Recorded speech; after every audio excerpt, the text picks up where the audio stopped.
매일 아침 책 읽기로 하루를 시작하는 행복 습관, 미라클 독서입니다. 오늘 함께 읽어볼 책은 성장을 꿈꾸는 너에게, 우진 지음, 이지수 옮김, 5월 9일 출판사 책입니다. 목차 먼저 살펴볼게요. 들어가며 파트 1, 일과 직장 1장, 직장이라는 사회 2장, 일을 대하는 자세 3장, 직장인의 의사소통 파트 2, 투자와 경영 4장, 경제적으로 사고하기 5장, 투자의 정석 6장, 대가의 지혜 파트 3, 인생과 식견 7장, 인생을 바꾸는 사소한 습관 8장, 식견을 논하다. 먼저 들어가며 실리콘밸리에서 온 편지에서 성장을 꿈꾸는 너에게까지. 많은 사람들이 내게 성공의 비결을 묻는다. 시간관리법과 같은 실용적인 질문부터 인생을 살면서 얻은 깨달음과 같은 철학적인 질문까지 다양하다. 나는 젊은 시절 루스와 베이컨, 슈테판 츠바이크, 로맹 롤랑, 루신, 랑스티우, 주츠칭, 저우커핑 등의 글을 읽으며 많은 깨달음을 얻었다. 그들은 알게 모르게 수많은 인생의 지혜를 깨닫게 해줬고 미래를 고민하던 내게 많은 영향을 미쳤다. 사회에 나가서 저명한 학자, 경영인, 문화인 등 세계적인 인재들과 교류하며 그들의 사고방식에 영향을 받았다. 오래전부터 기회가 된다면 나의 경험과 생각들을 많은 사람과 공유하고 싶었다. 하지만 기회는 쉽게 오지 않았다. 6권의 책을 쓰기는 했지만 모두 역사 혹은 과학기술을 주제로 객관적인 사실이나 현상에 대해 분석한 내용을 서술한 것일 뿐 개인적인 관점이 담긴 책은 아니었다. 그러던 어느 날 한 지식 공유 플랫폼을 통해 그동안 원했던 기회를 얻을 수 있었다. 러지스웨이의 창립자 러전리 선생과 CEO인 터부와 여사 그리고 여러 직원들의 많은 격려와 도움을 받아 드디어 덧다오라는 웹에 실리콘밸리에서 온 편지라는 정기 칼럼을 연재하게 된 것이다. 실리콘밸리에서 온 편지는 내가 보고 듣고 생각한 모든 것에 관한 글이었다. 워낙 주제가 다양하고 뒤죽박죽 섞여 있다 보니 나중에는 덧다오 직원들이 나서서 주제별로 글을 정리해 각각의 모듈을 만들어 주었고 매주 한 가지 주제에 관해 5편의 글을 올릴 수 있게 되었다. 이후 실리콘밸리에서 온 편지는 덧다오의 효율적인 운영에 힘입어 구독자 수가 8만까지 늘어났다. 구독자들은 학생부터 직장인, 학부모, 기업의 임원까지 굉장히 다양한 연령과 직업을 가진 사람들이었다. 나는 구독자들과 활발히 교류했고 그 과정에서 많은 것을 느끼고 배울 수 있었다. 독자들의 피드백을 받으면서 나는 사람들의 고민이 비슷비슷하다는 사실을 알게 되었다. 러치스웨이, 중신출판사, 창직연구소와 함께 독자들이 주로 관심 있어 하는 주제의 글들을 출연했고 이를 토대로 부족한 내용을 보충해 이 책을 만들었다. 간단히 말하면 이 책은 내가 직장 생활을 할 때의 경험과 기타 인생의 여러 가지 경험을 총체이며 나의 시각으로 바라본 세상에 관한 이야기다. 이 책의 큰 주제는 개인의 성장이다. 조금 먼저 삶을 살아가고 있는 인생의 선배로서 지금껏 경험하고 느껴온 바를 이제 막 자신의 운명을 만들어가기 시작한 젊은 친구들과 공유하고자 한다.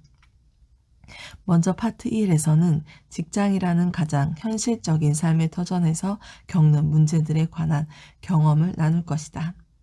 구글, 텐센트 등을 거치며 터득한 직장 생활의 핵심부터 이를 대하는 태도, 자신의 의견을 성공적으로 전달하는 구체적인 기술 등을 담았다. 파트 2에서는 직장에서 한 걸음 더 나아가 경영과 투자에 관한 이야기를 해보고자 한다. 실리콘밸리 벤처 투자자로서 수많은 기업의 흥망성쇠를 지켜보았고 실제로 많은 투자 경험을 쌓았다. 이를 통해 얻게 된 상업의 본질에 관한 통찰과 투자 노하우, 랠리 페이지, 워렌 버핏 등 성공한 대가들의 에피소드도 함께 다뤘다. 창업을 꿈꾸거나 투자를 하고자 하는 친구들에게 특히 도움이 될 것이다. 마지막으로 파트 3에서는 어쩌면 젊은 친구들에게 가장 와닿지 않겠지만 가장 하고 싶은 이야기인 인생을 바라보는 관점과 어떻게 하면 멋지고 근사한 인생을 살 수 있는지에 대한 생각을 나누고자 한다. 실리콘밸리에서 온 편지가 워낙 독립적인 시각을 강조한 칼럼이기 때문에 내가 문제를 생각하는 방식도 제한적일 수 있다. 이 책은 나의 부족함이 많이 담긴 책이다. 혹시 그런 점을 발견한다면 너그럽게 용서하고 고쳐주기를 바란다. 이 책을 통해 인생에 관한 나의 생각을 전달했으니 독자들의 생각도 남겨주기를 기대한다. 이 책을 통해 운명을 결정하는 요소들이 무엇인지 알고 좋은 운명을 만들어 나간 사람들의 사고방식을 이해한다면 편협한 사고와 행동에서 벗어나 더 나은 삶을 만들어 나갈 수 있을 것이다. 어떤 일을 하든 좋은 사고방식을 갖고 효과적으로 일하는 방법을 이해한다면 누구나 성공할 수 있다. 건승을 빈다. 우진. 함께 읽어볼 부분은 파트 3, 인생과 식견. 함께 읽어볼게요. 7장, 인생을 바꾸는 사소한 습관. 수박과 참깨. 비즈니스 스쿨 강의를 할 때 학생들에게 자주 들려주는 이야기가 있다. 한 마을에 왕씨 아주머니가 살고 있었다. 왕씨 아주머니에게는 딸이 셋 있었는데 아주머니는 첫째 딸이 중학교를 졸업하자마자 외지로 보내 돈을 벌게 했다. 첫째 딸은 공장에 취직해 한 달에 2,000위안 조금 넘는 돈을 월급으로 받았고 자신이 번 돈의 대부분을 엄마한테 보냈다. 딸이 보내주는 돈이 만족스러웠던 아주머니는 둘째 딸도 중학생을 졸업하자마자 일을 하게 했다.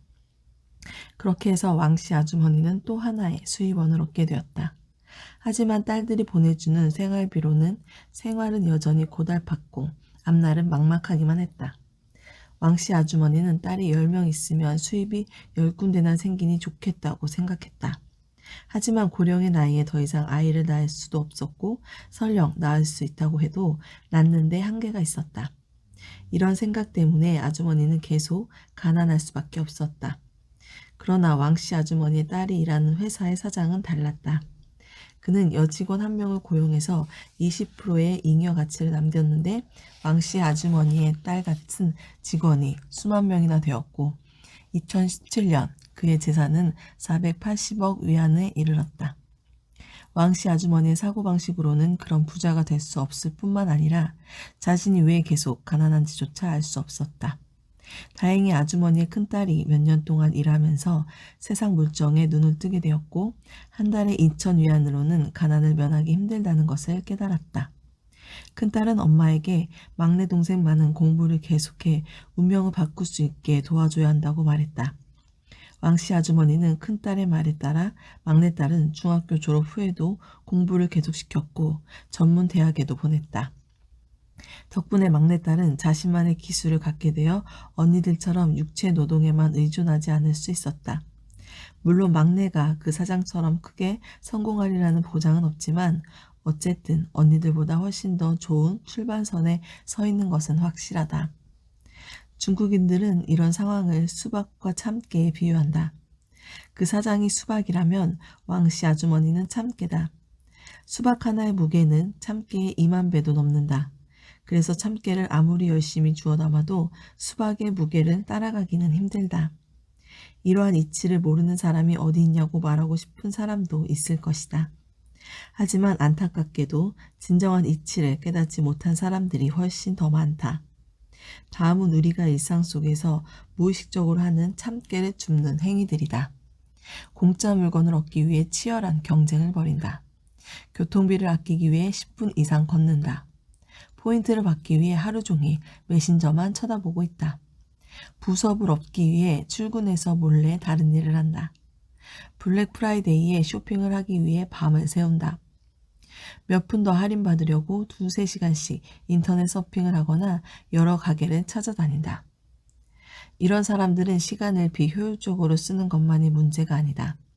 더 큰 문제는 이들이 추구하는 수준이 매우 낮다는 것이다. 사람은 일단 추구하는 수준이 낮아지면 다시 높은 수준으로 올라가기가 매우 어렵다. 수입이 적은 사람만 참깨만큼 작은 일에 연연하는 것은 아니다. 경제 수준이 높은 사람들도 예외는 아니다. 일을 할 때도 참깨를 줍느라 수박을 놓치는 사람들이 많다. 단순하고 반복적이며 가치가 낮은 일만 골라서 하는 사람들이 그렇다. 대개 이런 일들은 머리를 많이 쓰지 않아도 되고 비교적 쉽기 때문이다. 그러나 이런 일에 익숙해지면 정말로 창의력을 요구하는 일을 하지 못하게 된다. 이는 개인에게만 해당하는 이야기가 아니라 회사와 기업도 마찬가지다. 인터넷 업계에서 가장 찬란한 역사를 자랑했던 야후는 세계 1위 인터넷 기업에서 10년 만에 매각 절차를 밟게 되었다. 야후의 몰락은 구글, 페이스북 같은 거대 인터넷 기업들의 급부상 때문이라고 볼 수도 있지만 사실 참깨에 줍는 데만 급급했던 탓이 더 크다. 야후는 굉장히 다양한 인터넷 서비스를 개발했는데 사용자들이 서비스를 이용하려면 일일이 검색해서 주소를 찾아야 했다. 문제는 서비스의 종류는 매우 다양했지만 그중 어느 것 하나도 크게 성공하지 못했다는 것이다. 대부분의 서비스가 사용자 수와 수익 상출 면에서 한계를 드러냈고 기업에 대한 공헌이 참깨처럼 미미했다. 그래서 모든 서비스 수익을 합쳐도 결국 구글에서 제공하는 서비스 하나보다도 못했다. 반대로 애플에서 생산하는 제품은 손가락으로 꼽을 수 있을 만큼 단순하다. 하지만 애플은 세계에서 가장 많은 돈을 벌어들이는 회사 중 하나다. 제품 하나하나가 모두 수박이기 때문이다. 수박을 줍는 사람들의 사고방식은 참깨를 줍는 사람들과 완전히 다르다. 그들은 절대 사소한 이익에 동요하지 않고 더 멀리 볼 줄 안다. 스티브 잡스가 애플에 돌아왔을 때 그는 회사에서 진행 중인 프로젝트 중 참깨가 너무 많다는 것을 발견하고 이에 해당하는 것을 과감히 정리했다. 그는 정말로 중요한 몇 가지 제품만 남겨놓고 그것들을 수박으로 만들어 경제난에 시달린 애플을 구했다. 자신의 눈에는 수박이 보이지 않는다고 말하는 사람도 있다. 하지만 보이지 않는 것이 아니라 시선이 온통 참깨에만 집중되어 있으니 보지 못하는 것뿐이다.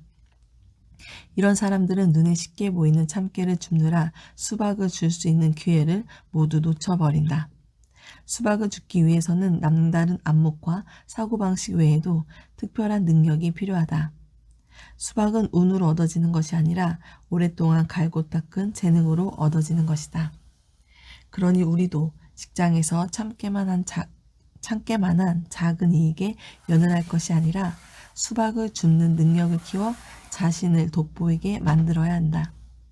일반적으로 사람의 능력이 한 단계 격상되면 영향력, 기여도, 직책 등이 함께 높아지므로 수입에 관해서는 걱정하지 않아도 된다. 물론 세상에는 수박을 줍는 사람보다 참깨를 줍는 사람이 훨씬 많으므로 만약 수박을 줍기로 결심했다면 고독함도 감수해야 한다. 혹여나 이 비밀이 새어나갈까봐 걱정할 필요는 없다. 어차피 사람들은 참깨를 보면 몰려갈 테니 말이다. 그렇게 수박은 지혜로운 사람들을 위해 언제나 남아있을 것이다. 빼기의 미학. 장자는 중국의 사상가 중 전례 없이 특별한 인물이다. 그는 무한한 상상력과 낭만적인 색채로 자신의 철학적 사상을 누구나 쉽게 이해할 수 있게 표현했다. 그의 사상을 담은 장자는 흥미롭고 지혜가 충만한 책이다. 그래서 나는 대학생들에게 이 책을 꼭 한번 읽어보라고 추천한다. 장자의 지혜는 나의 사상에 영향을 미쳤을 뿐만 아니라 행동에 좋은 지침이 되기도 한다. 인생의 빼기도 장자에서 배운 지혜 중 하나다. 대학생 때 장자의 양생주를 처음 읽고 감탄하지 않을 수 없었다. 나는 장자가 그렇게 일찍이 유한함, 무한함, 영원함과 같은 고차원적인 개념을 꿰뚫어 봤다는 것에 감탄했다. 장자는 시간은 유한하기 때문에 모든 일을 다 할 수 없고 버리고 포기하는 것이 필요하다고 말한다. 많은 사람들이 내게 메일을 보내 시간 관리를 어떻게 하는지, 어떻게 하면 동시에 여러 가지 일을 할 수 있는지 묻곤 한다. 나는 시간을 잘 관리하는 편이지만 그렇다고 동시에 많은 일을 하지는 못한다. 내가 일을 잘하는 비결은 사람들이 생각하는 것과는 달리 일을 적게 하거나 아예 하지 않는 것이다. 내가 이렇게 대답하면 사람들은 매일 할 일이 정말 많고 그날 반드시 끝내야 하는 일들이 있는데 어떻게 아무 일도 하지 않냐고 되묻는다. 나는 그들에게 이렇게 말한다. 그건 당신이 고정관념에 사로잡혀 있기 때문입니다. 당신이 말한 그 일들을 당장 하지 않으면 하늘이 무너지기라도 합니까?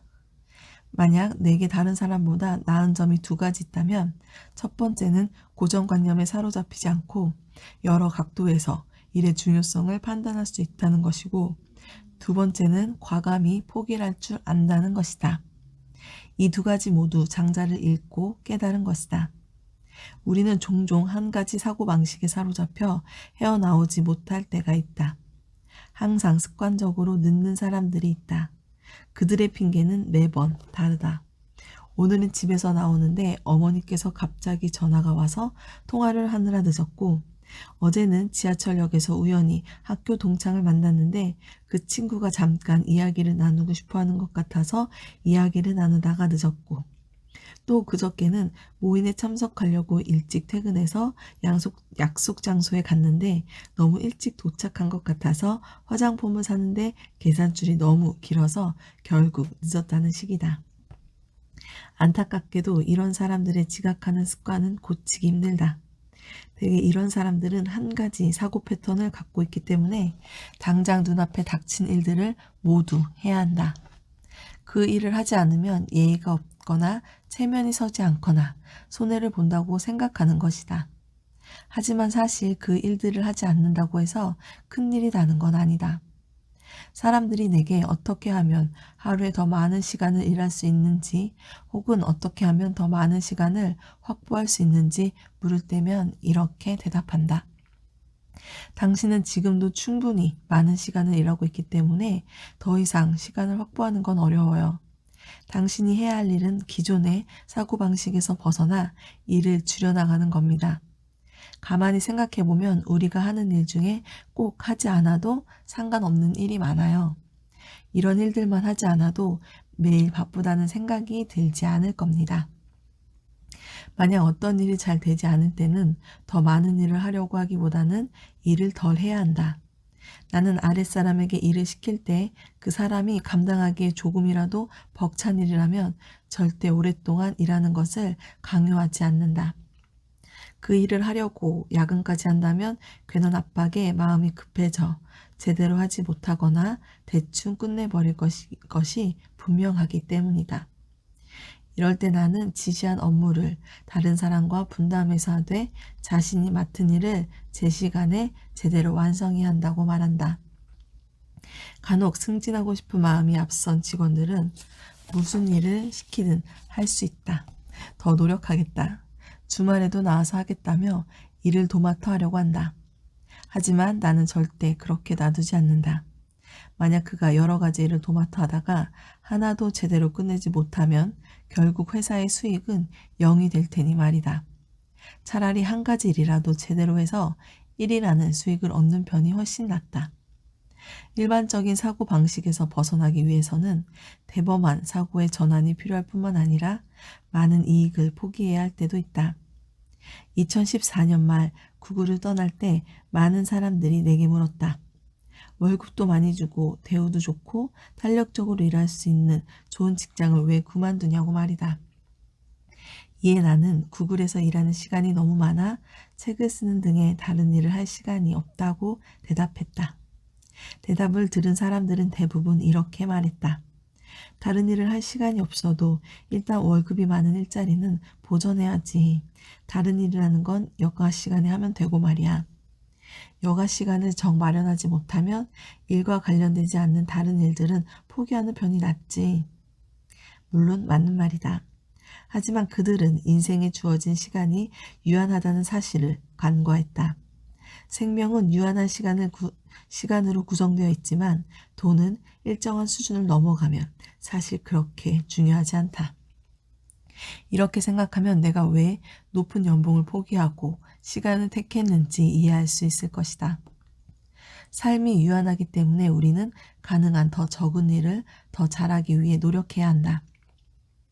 낮은 수준의 일을 여러 가지 하면 2배의 시간을 들였을 때 2배의 수익을 얻지만 한 가지 일에 모든 시간을 집중해 남들보다 더 잘하게 되면 2배의 시간을 투자하고 10배 혹은 그 이상의 수익을 얻을 수 있다.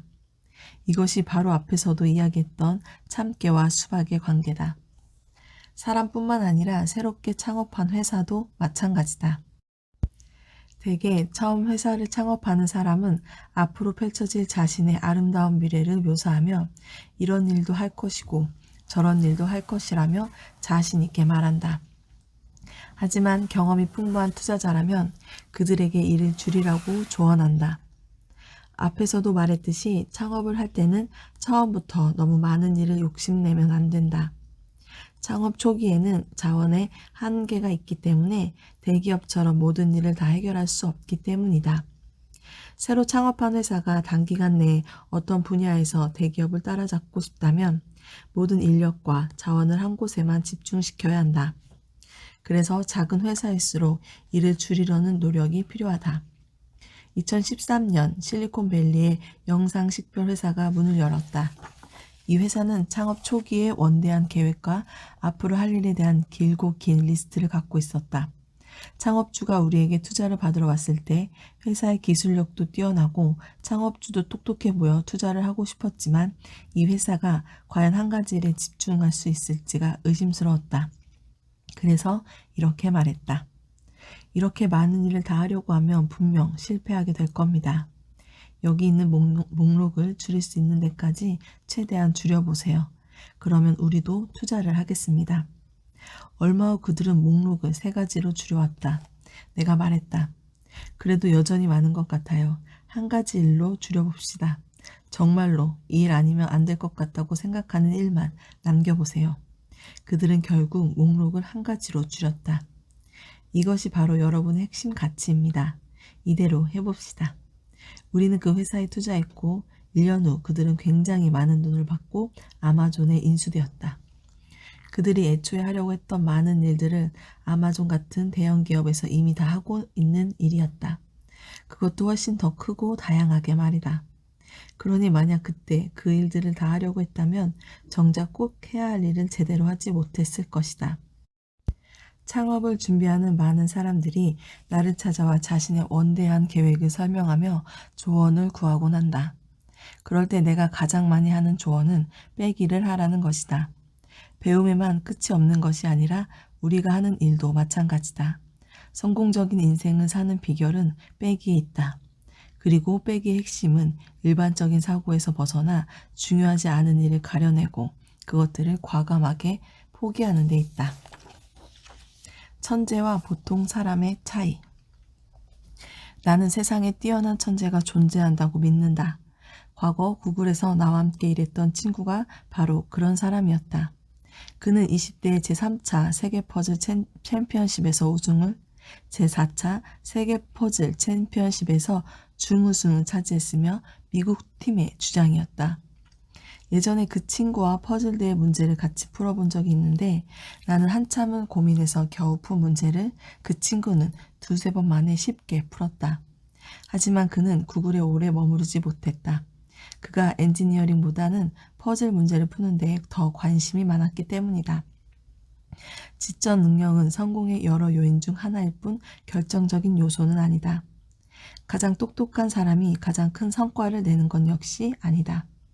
그러나 과학 분야에서 위대한 업적을 남긴 분들만큼은 분명 뛰어난 천재일 거라고 생각해왔다. 물론 이것은 결과로만 판단한 것이고 어쩌면 생존자의 편향이라고 볼 수도 있다.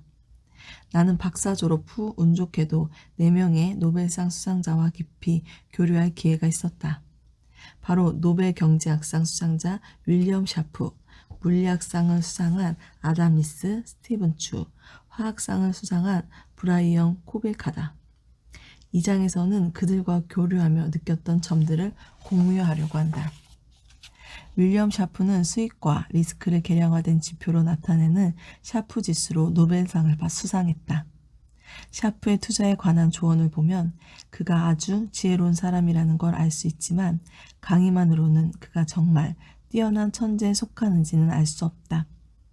아담 리스는 우주의 가속 팽창을 발견한 공로로 노벨상을 수상하고 스티븐 추는 레이저 냉각과 원자 포획 방법을 발명해 노벨상을 수상했다. 두 사람은 굉장히 영민해 보였고 지적 능력도 나보다 훨씬 높았지만 그들이 앞에서 이야기한 똑똑한 동료보다 뛰어난지는 판단하기 힘들었다. 브라이언 코베카는 쥐단백질 연결 수용체의 기본 성질과 구조를 설명한 공로로 노벨상을 수상했다. 그는 논리가 분명하고 말수가 적었으며 깊이 사고할 줄 아는 사람이었다.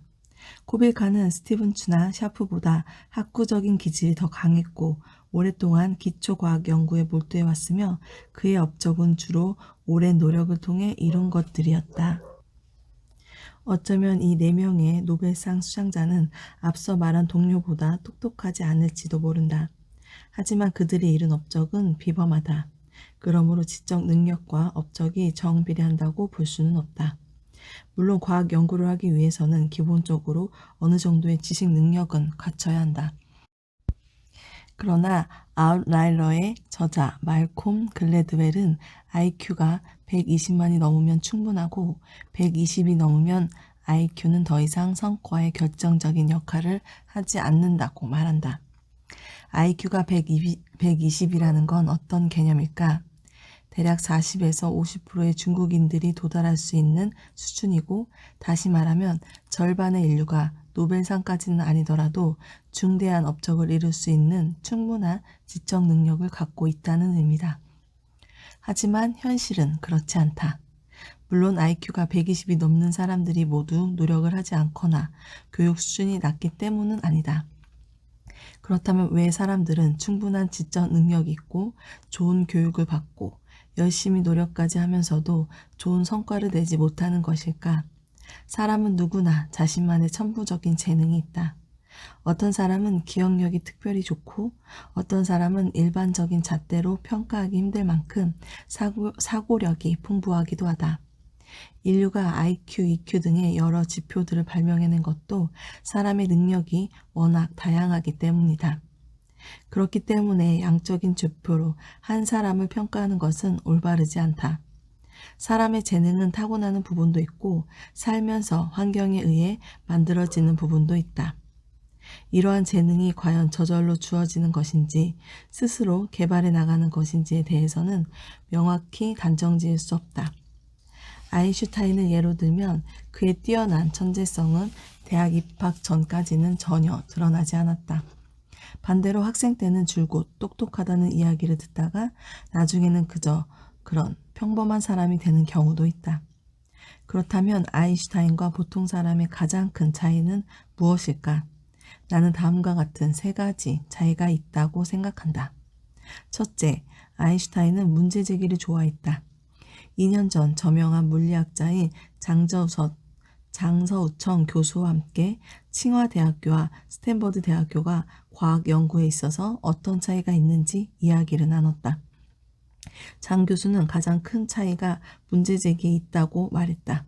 스탠퍼드 대학교의 과학자들은 현재 가장 중요한 문제가 무엇인지 정확히 찾아낸다고 했다. 반면 칭화대 대학교 교수들은 문제를 해결하는 능력은 뛰어나지만 연구 방향을 파악하는 데 있어서는 부족한 점이 많다. 아인슈타인뿐만 아니라 스티븐 추, 아담 리스, 브라이언 코베카 등 노벨상 수상자들의 연구는 당초 사람들이 별로 관심을 갖지 않은 분야였다. 그들은 논문 발표나 연구비 신청 등의 실용적인 목적은 완전히 배제한 채 오로지 자신의 관심사에 따라 연구 주제를 선정했다. 둘째, 아인슈타인은 공상에 빠지기를 좋아했다. 다시 말해 그는 어떠한 제약도 받지 않는 상태에서 자유롭게 생각의 나래를 펼쳤고 그런 다음 서서히 생각들을 정리해 나갔다. 하지만 많은 과학자들의 사고방식은 교육이나 주변 사람들의 생각에서 자유롭지 않다. 마지막으로 아인슈타인은 굉장히 끈기 있는 사람이었다. 그는 자신의 관점을 끝까지 고수했고 한 가지 문제의 답을 찾기 위해 평생을 바칠 수도 있는 사람이었다. 그는 통일장 이론의 가설에 대해 죽을 때까지 매달렸지만 이렇다 할 결론을 얻지 못했다. 그리고 이 이론은 60년이 지난 후에야 실증되었다. 아인슈타인은 가장 빨리 논문을 발표할 수 있는 주제를 찾기보다는 오랜 시간을 들이더라도 문제를 근본적으로 해결하려는 사람이었다. 천재들은 분명 남들보다 특출난 부분이 있다. 그러나 천재와 보통 사람의 차이는 타고난 것이 아니라 인지, 식견, 용기 혹은 방법 등에서 두드러지게 나타난다. 그러니 우리가 할 수 있는 것은 그들의 방식을 보고 배우는 것이다. 마라톤을 완주하는 방법. 최근 중국 부모들 사이에서 아이를 출발선에서부터 뒤처지게 하지 말라는 말이 유행처럼 떠돈다. 아니나 다를까 요즘 아이들은 어릴 때부터 이것저것 배우며 바쁘게 살고 있다. 하지만 아무리 열심히 노력한다 해도 한 반에 50명의 학생이 있으면 누군가는 1등을 하고 누군가는 50등을 하기 마련이다. 더욱 중요한 건 출발선에서 뒤처졌다고 앞으로 계속 뒤처진다는 법은 없다. 공부는 100m 달리기가 아니라 마라톤처럼 장기적이고 어쩌면 평생을 안고 가야 하는 숙제이기 때문이다. 인생은 마라톤이라는 말을 쉽게 이해하기 위해 한 가지 일화를 소개하고자 한다.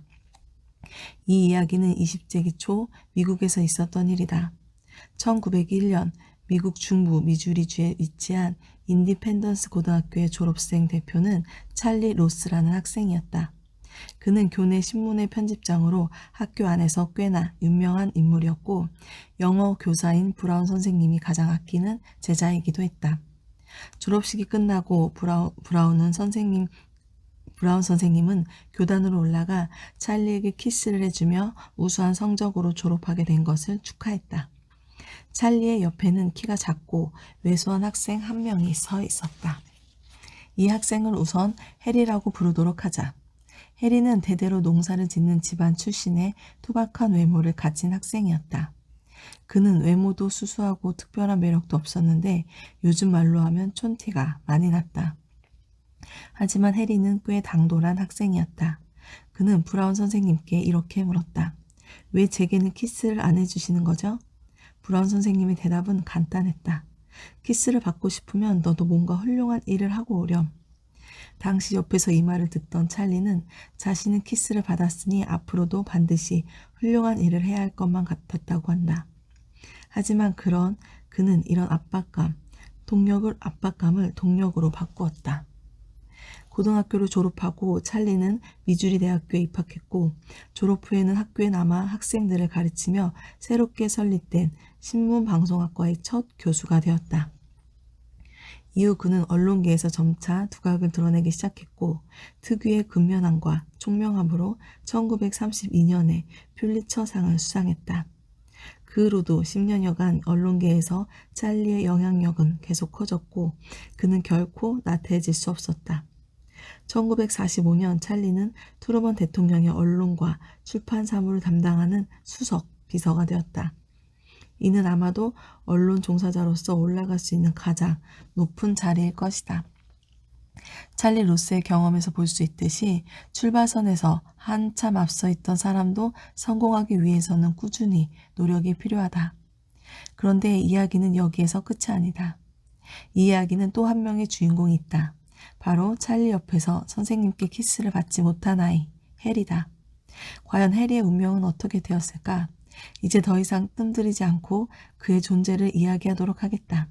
그 촌스러운 학생의 이름은 해리 트루먼. 그는 미국의 제33대 대통령이다. 사실 1940년대 무렵부터 찰리 로스가 언론계에서 승승장구할 수 있었던 것도 트루먼의 도움이 컸다. 트루먼 도서관의 기록에 따르면 이야기는 이렇게 이어진다. 찰리 로스는 수석 비서에 임명되고 나서 트루먼 대통령에게 이렇게 말했다. 브라운 선생님께서 이 사실을 아시면 정말 기뻐할 걸세. 트루먼 대통령은 곧장 수화기를 들고 인디펜던스 고등학교에 계신 브라운 선생님께 전화를 걸었다. 브라운 선생님, 미국 대통령입니다. 이제 제게도 키스를 해주시겠습니까? 브라운 선생님이 대답했다. 물론이지. 어서 오렴. 찰리 로스와 달리 해리 트루먼은 출발선에서 한참 뒤처져 있었다. 그는 가정 형편이 좋지 않고 고등학교 졸업 후 대학에 진학하지 못했고 의지할 만한 인맥도 기회도 없었다. 찰리가 언론계에서 두각을 드러내기 시작할 때도 트루먼은 생계 걱정을 하고 있었다. 그러나 길고 긴 마라톤의 최후 승자는 트루먼이었다. 트루먼의 성공은 인생의 출발선에서 얼마나 앞서 있느냐는 일생을 놓고 봤을 때 크게 중요하지 않다는 사실을 일깨워준다. 사실 출발선에서 한참 앞서 있다고 해도 끝까지 선두를 지킬 수 있는 것은 아니다. 스스로를 믿고 평정심을 유지하며 끝까지 달릴 때에만 가능한 일이다. 20년 전까지만 해도 유리멘탈과 같은 단어는 거의 존재하지 않았다. 그러나 최근에는 자주 듣는 단어 중 하나다. 오늘날 사람들의 마음은 아주 작은 상처도 견딜 수 없을 만큼 약해져 있는 것 같다. 특히 젊은 사람들이 그렇다. 유리멘탈은 어떻게 만들어지는 걸까? 유리멘탈은 다름 아닌 출발선의 중요성을 지나치게 강조하는 것에부터 시작한다. 살다 보면 크고 작은 시련과 좌절을 겪기도 하는데 이때 부모와 교사가 올바른 방향으로 이끌어주고 인생은 길고 긴 마라톤과 같은 것이라는 사실을 일깨워준다면 잠깐의 실수와 뒤처짐에 좌절하는 일은 없을 것이다. 그러나 출발선 이론을 맹신하는 사람들은 아이가 좌절을 겪었을 때 계속 압박하거나 아이 대신 모든 장애물을 없애주기도 한다. 내가 칭화대학교에 입학했을 때 신입생이 200명 정도에 있었는데 모두 각자가 다닌 고등학교에서 1등을 놓쳐본 적이 없는 수재들이었다. 하지만 첫 중간고사 이후 성적에 따라 1등부터 꼴찌까지 순위가 매겨졌다. 이런 상황에서 누가 강한 멘탈을 지녔고 누가 유리 멘탈을 지녔는지가 바로 드러났다. 전자의 경우 넘어져도 다시 털고 일어나 계속 전진했고 후자의 경우 주변에서 아무리 도움을 주려고 해도 심리적인 그늘에서 빠져나오지 못했다. 후자의 문제는 지적 능력이나 지식이 남들보다 모자라서가 아니라 어려서 만들어진 유리 멘탈 때문이다. 학교를 졸업하고 직장에 들어가면 모든 것이 다시 시작된다. 그리고 그때는 아무도 유리 멘탈을 돌봐주고 책임져 주지 않는다. 많은 사람들이 출발선에서 단 몇 미터라도 앞서 보려고 경쟁을 벌이고 인생의 단거리 달리기에만 주력하고 있을 때 정말 똑똑한 사람들은 절대 부서지지 않는 강한 멘탈을 갖기 위해 스스로를 단련시킨다. 강한 멘탈이 있으면 설령 넘어지더라도 다시 일어나 앞으로 달려나갈 수 있다. 앞을 향해 달리면서 주변의 풍경도 감상할 수 있다면 더욱 좋다. 이런 사람들 이야기야말로 결승선까지 꾸준히 달릴 수 있는 이들이다. 운에 관하여 내가 2003년 박사과정을 졸업할 때 존스 홉킨스 대학교의 윌리엄 브로디 총장은 졸업식 연설에서 노력으로 운명을 극복해야 한다는 통상적인 이야기 대신 인생에서 운이 얼마나 중요한지 우리가 좋은 운과 나쁜 운을 어떻게 받아들여야 하는지에 대해 일러줬다. 이 장에서는 그때 그 내용과 함께 지난 10수년간 내가 깨달은 바를 이야기해 보도록 하겠다. 인생을 살다 보면 운이 좋을 때도 있고 나쁠 때도 있다. 옛말에 산 입에 거미줄 칠까? 라고 하는 것도 바로 이러한 운의 원리를 이야기하는 것이다. 200의 시구, 하늘이 나를 내어주셨으니 나는 반드시 쓸모가 있다는 말도 비슷한 의미일 것이다. 나는 살다가 막막한 순간에 놓이면 이 시구를 떠올린다. 운이 좋지 않을 때는 무작정 노력하기보다는 잠시 멈추어 차분히 생각하고 인내심 있게 기다릴 줄도 알아야 한다.